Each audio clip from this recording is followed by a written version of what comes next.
Atonas, le député, la première circonscription du Nord. Merci.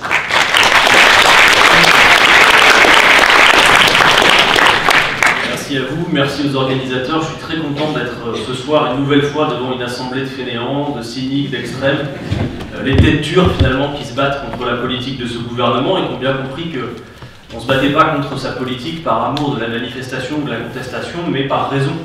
Parce que ce qui apparaît plutôt que prévu finalement et qui sans doute explique le déclin qu'a entamé Emmanuel Macron dans l'opinion, c'est qu'il y a une profonde finalement continuité idéologique entre ce qu'il porte, même s'il innove sur la méthode. Il fait les ordonnances là où Manuel Valls avait fait le 49.3, mais il y a une profonde continuité idéologique et finalement ces ordonnances viennent aboutir à un processus commencé de longue date. Vous aviez eu avant les lois Rebsamen, dites de sécurisation de l'emploi, la loi Macron qui porte bien son nom, la loi El Khomri, ça a été dit, et maintenant les ordonnances. Et finalement, ces ordonnances, de mon point de vue, constituent l'arsenal pour l'assaut final contre l'ordre social du pays. C'est comme ça qu'il faut le comprendre.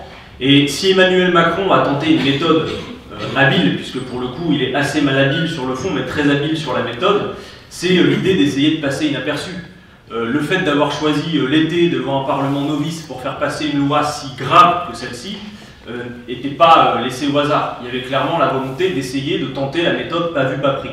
Manque de peau, et il faut les féliciter, je veux qu'ils et elles soient félicités ici. Les associations, les syndicats, les mouvements politiques ont fait le travail de conscientisation dans le pays et nous en sommes rendus en ce début du mois d'octobre à un moment où, ça y est, ça se sent partout dans le pays, dans différents secteurs, et même si ça a été dit, les mobilisations sont encore sectorielles, et j'y viendrai en conclusion qu'il faudra travailler à la convergence à court terme, ça y est, dans le pays, les gens sentent bien que ce qui se passe est d'une gravité totale. Je rencontre moi régulièrement des salariés qui eux-mêmes sont dans des boîtes dans lesquelles il n'y a pas de représentation syndicale et qui disent moi j'aimerais bien pouvoir mobiliser, je sens que la situation est critique, y compris pour nous. Et il faut qu'on ait bien ça en tête, c'est que notre rôle à toutes et tous, parce que dans cette salle, vu de sa composition, j'imagine que beaucoup d'entre vous sont déjà à peu près informés de ce qui se trame, notre rôle à toutes et tous, et donc le vôtre, c'est d'aller dans le pays porter la parole qui consiste à dire voilà ce qui est en train de se passer et mobilisez-vous. Et notre succès dépend aussi du fait que nous arrivions à mettre dans la rue des gens qui avaient soit intériorisé le fait que la manifestation c'était pas pour eux, que peut-être ça ne les concernerait jamais, mais qui sentent maintenant que ça y est, il y a danger. Alors, ce qui apparaît dans l'opinion, je disais, c'est cette continuité idéologique, et d'ailleurs, on le voit bien, finalement, ce qui se produit, c'est qu'entre, vous prenez les 3 derniers quinquennats, incluant celui dans lequel nous sommes aujourd'hui, il y a une profonde continuité idéologique entre Sarkozy, Hollande et Macron. Vous avez le premier qui était président étiqueté de droite, le deuxième accordant bis-crédit, puisque c'est de ça dont il se revendiquait de gauche, et le troisième qui revendique l'éclatement de ces clivages et finalement un centre hybride, appelons-le comme ça. Mais finalement, aucun de ces trois-là ne remet en cause ni le productivisme, ni l'ordolibéralisme dicté notamment par l'Union européenne, ni aucune finalement des orientations qui ont été prises. Donc ils sont de fait réduits à chaque fois à des ajustements à la marge. Ils feignent sur les plateaux télé une opposition frontale, alors qu'en réalité ces gens-là sont d'accord sur à peu près l'essentiel. Voilà ce qui se produit. Et donc les Françaises et les Français voient apparaître que, eh bien oui, il y avait Emmanuel Macron avec son nouveau costume et puis le rajeunissement de la vie politique qu'il nous annonçait, mais finalement, derrière le scénario et les costumes qui bien sûr ont été modifiés, il y a une profonde continuité et qui s'aggrave. Parce que les ordonnances, vraiment, c'est un point de non-retour dans le bouleversement de l'ordre social. Alors, pour l'expliquer, cette loi, il faut d'abord dire une chose, c'est que pour éviter que la mobilisation ne faiblisse, et plutôt pour travailler à la convergence que nous appelons de nos voeux, il faut bien dire que si nous sommes réunis ce soir, si vous êtes là, c'est bien que la bataille n'est pas terminée. Et de notre point de vue, elle ne fait que commencer. Parce qu'il y a eu les mobilisations du mois de septembre, mais pour que les ordonnances aient force de loi, après ratification, elles doivent repasser devant le Parlement, et ça va se jouer aux alentours du 20 novembre. Par conséquent, les amis, les camarades, nous avons moins de 2 mois pour parvenir à faire converger, à faire une démonstration de force. Donc, la bataille est urgente et criante. Pour bien la comprendre et pour bien l'expliquer autour de vous, il faut bien comprendre la philosophie générale de ces projets de loi successifs. La situation de l'emploi en France, oui, est une catastrophe. Il y a un chômage de masse dans ce pays que personne ici raisonnablement ne peut contester. Quel est-il? Aujourd'hui, ce qu'il faut dire, c'est qu'on nous chante souvent la logique du chômage volontaire. Ça, ils nous l'ont tous fait. Hollande l'avait beaucoup fait, Macron continue. La réalité de ce prétendu chômage volontaire, c'est qu'aujourd'hui, vous avez un emploi non pourvu pour 300 chômeurs. Ça veut dire que même si vous remplissez toutes les cases vides, il reste une masse considérable de chômeurs.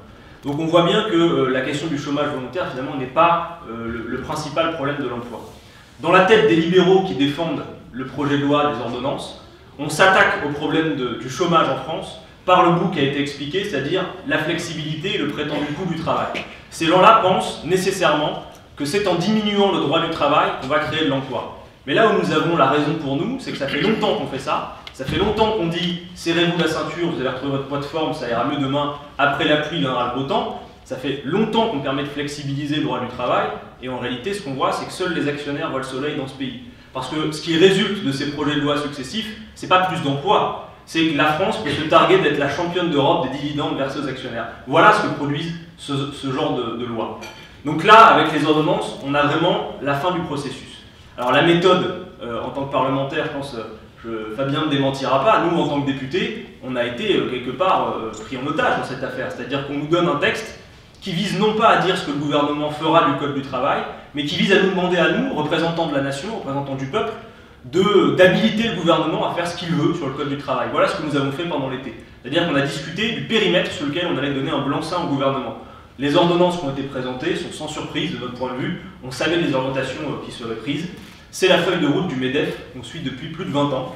Et il faut aussi redénoncer ce soir et le redire à chaque fois qu'il n'est plus tenable dans ce pays qu'une petite fraction qui est minoritaire et qui n'est même pas représentative du patronat, parce que le MEDEF n'est pas représentatif du patronat français. Il représente une petite minorité du patronat, fasse la pluie et le beau temps dans ce pays, parce que c'est ce qui se passe. C'est pourquoi une des tâches prioritaires que nous aurons à accomplir, c'est la séparation du MEDEF et de l'État dans ce pays, et ça, il faut le réaffirmer sans cesse.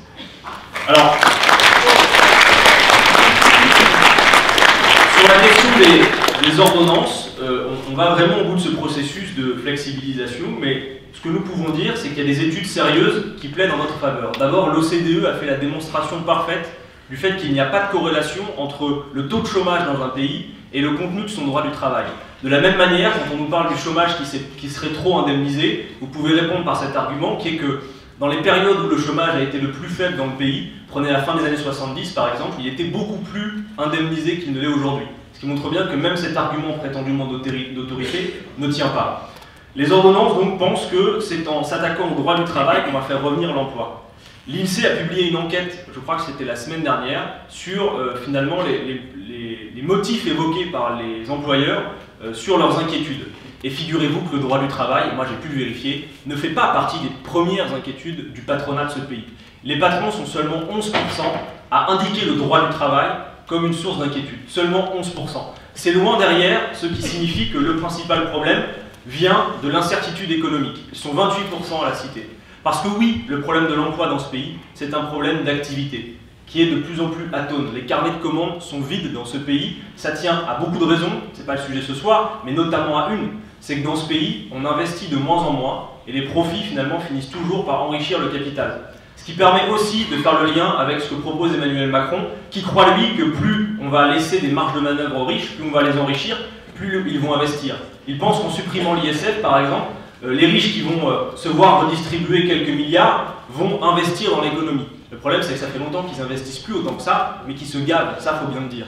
Parce qu'aujourd'hui, vous avez, avec l'ISF plus la flat tax à 30%, plus de 7 milliards qui sont redistribués aux plus riches de ce pays. Avec 7 milliards, on a fait nos calculs, vous créez 60 000 postes d'enseignants et 115 000 places de crèche. Voilà ce qu'il faut dire. Alors, pour faire court sur les ordonnances, on a vraiment, je le disais, le bouleversement du processus. D'abord, ça a été dit, le renversement de la hiérarchie des normes. Je ne vais pas revenir sur ce qui a déjà été dit, mais donner quelques exemples. On nous dit, effectivement, il faut dialoguer au plus près du terrain. C'est comme ça que Mme Pénicaud nous a vendu sa loi. Il faut croire au dialogue social. Et d'ailleurs, elle nous dit, M. Mélenchon, M. Caténins, M. Roussel, vous ne croyez pas au dialogue social? Et si, nous on veut bien y croire. Et d'ailleurs, on sait que dans plein d'entreprises, c'est vrai, le dialogue social pourra bien se passer. Il y en a qui jouent le jeu. Et le problème, c'est tous les autres, ceux qui ne vont pas jouer le jeu. Et on sait bien que dans une entreprise, l'employeur et le salarié, c'est un fait, ne dialoguent pas d'égal à égal. Vous n'allez pas demain prendre rendez-vous avec votre patron et dire « je voudrais qu'on dialogue socialement mon salaire ou mes conditions de travail ». Ça, on sait que ce n'est pas la réalité.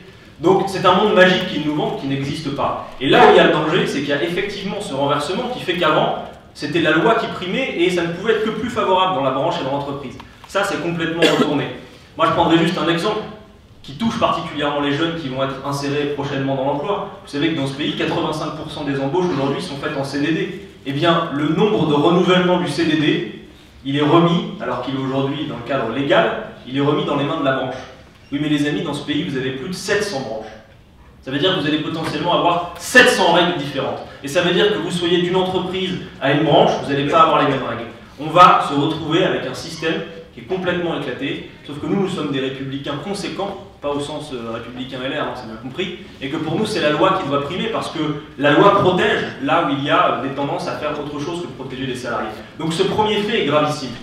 Ensuite, il y a la fusion des instances représentatives du personnel qui viennent complètement contourner les syndicats et leur marge de manœuvre. Le CDI de chantier, je prendrai juste un exemple pour illustrer ce qui a été dit. Moi, je m'y suis intéressé. Ceux qui étaient intéressés notamment à ce que ce CDI de chantier puisse s'étendre à d'autres secteurs que le bâtiment, c'est les boîtes de l'informatique qui sont prestataires et qui envoient, vous savez, leurs salariés de mission en mission dans d'autres entreprises. Eh bien, aujourd'hui, entre deux missions dans lesquelles on les envoie, effectivement, il y a une continuité de leurs droits. Demain, avec le contrat de chantier, il pourra y avoir entre deux missions, interruption de leurs droits complètement. Voilà ce qui va se produire. La barémisation des dommages et intérêts au prud'homme, quand même, c'est une mesure qui aussi permet de faire de l'agitation politique, parce que qu'est-ce qu'on fait avec ça? Aujourd'hui, on peut licencier dans ce pays, le droit de licencier, il existe. Mais là, on parle des licenciements abusifs. Et on fixe le prix d'un licenciement abusif, et donc du préjudice, a priori, avant que le préjudice ait lieu. C'est une belle conception du droit. Ça veut dire quoi? Demain, peut-être, on va fixer le prix d'un délit, d'un crime. C'est ça leur idée, leur conception du droit et de la justice dans ce pays. Donc ça aussi, c'est gravissime. Et par ailleurs, les barèmes ont été annoncés. Il y a notamment des magazines, je pense à Bastamag, qui a fait un excellent rapport là-dessus, qui montre que ce barème va provoquer une vraie perte pour les salariés qui vont être concernés par les licenciements abusifs. Vous avez comme ça toutes sortes de dispositifs qui vont venir aggraver la situation et qui à coup sûr ne créeront pas d'emploi. Le projet d'Emmanuel Macron, finalement, si on devait traduire à la hache ce projet de loi, c'est faire le pari du remplacement du chômage par la précarité de l'emploi. Voilà. Et nous pensons qu'il y a bien plus d'enthousiasme à faire. Qu'on ne va pas aller remettre, effectivement, ça a été dit, en cause les congés maternité. Pareil, c'est la branche qui va se voir la possibilité de légiférer sur cette question. Donc encore une fois, potentiellement des congés maternité à géométrie variable selon les boîtes où vous allez travailler. Et même sur la question de la rémunération, les primes sont discutées à l'échelle de l'entreprise demain. C'est ça qui va se produire. Donc, on a toutes les raisons de se mobiliser et aussi de dire qu'on n'est pas là simplement pour faire du conservatisme. Oui, on est attaché au code du travail et à ses acquis, mais nous avons des propositions à faire. Vous savez, ils nous le disent tout le temps, hein, mais vous passez votre temps à contester, vous ne proposez rien, alors qu'on passe notre temps à proposer. Récemment, il y en a un qui nous l'a fait, là, Griveaux, à la radio, il dit la France Insoumise, de toute façon, leurs 17 députés, ils ne proposent rien. Là, nous, on a fait le calcul, depuis que nous sommes arrivés à l'Assemblée, sur les 512 amendements que nous avons déposés, 300 sont des amendements propositionnels. Donc c'est bien la preuve que de toute façon, ils sont pour le coup, eux, trop fainéants pour voir que nous, on bosse et que nous, on propose, que nous, on décrypte et qu'on ne passe pas notre temps simplement à blablater, contrairement à ce qu'ils nous laissent entendre. Donc là, vous l'avez vu dans le pays, il y a plusieurs pierres angulaires sur lesquelles il faut se mobiliser. Moi, je rencontre pas mal de personnes mobilisées dans les luttes. Vous avez la question, ça a été dit, des retraités. Vous avez la gabegie créée par le fait qu'en claquant des doigts, on dise stop aux APL enfin les 5 € d'APL en moins, ou encore la question des contrats aidés. Les contrats aidés, juste je vous raconte l'anecdote parce que c'est assez drôle. En commission des affaires sociales où je siège, c'est la majorité En Marche qui, lors d'un rapport sur les EHPAD, les structures pour les personnes âgées, a dit « Ah, finalement, peut-être qu'on va devoir demander une exception sur les contrats aidés dans les EHPAD parce que ça fiche une pagaille pas possible. » Bah oui. Hein, ils commencent d'abord par marcher, puis après ils regardent dans quelle direction ils vont. C'est-à-dire qu'ils commencent par couper les contrats aidés, et c'est seulement après qu'ils se rendent compte que partout dans le pays, ils sont en train de tout désorganiser. Et ça doit être notre mot d'ordre. La pagaille, l'organisation du désordre, c'est eux. La méthode, l'ordre et les règles qui vont fonctionner, c'est nous. Et ça, il faut le dire. Les sérieux de l'affaire, c'est nous, les amis. Alors, moi, je vais juste terminer par lancer un appel. Je le disais, on a jusqu'au mois de novembre. Et il y a dans le pays de multiples mobilisations sectorielles.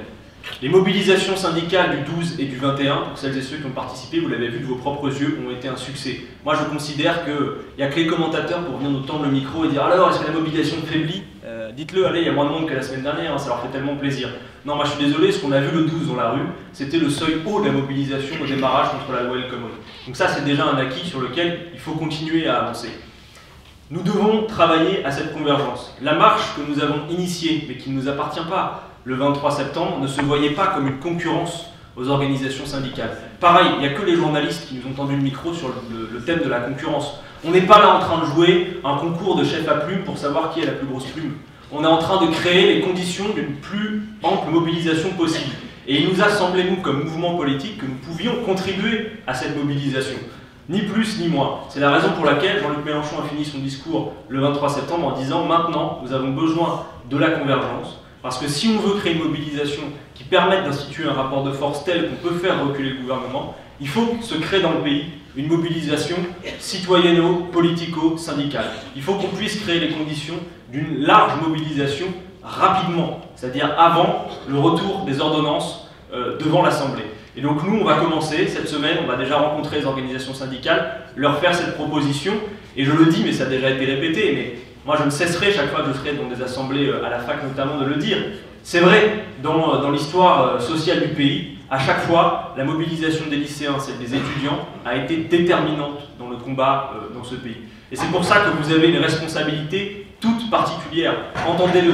Et soyez sûr d'une chose, nous n'organisons pas un barreau d'honneur. Je reste persuadé à cette heure que nous avons sur la table tous les ingrédients pour créer la plus belle convergence possible, pour venir à bout de ces ordonnances, nous le devons, parce qu'après il y a un effet de seuil qui sera franchi, qui fait que Macron, ce sera comme Thatcher.